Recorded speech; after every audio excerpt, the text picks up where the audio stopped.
திருநீரில்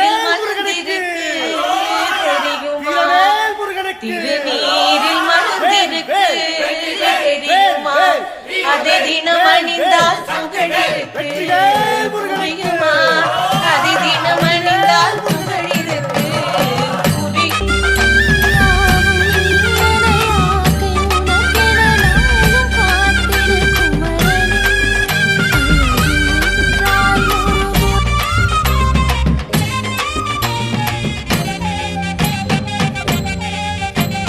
பழனிமல முருகனுக்கு பண்டாரம் தேடி வரும், ஆண்டி முகம் காண வரும், ஆவினன் குடி தேடி வரும், கால்நடையா வந்த காவடி இது தேடுவது கந்தன் காலடி.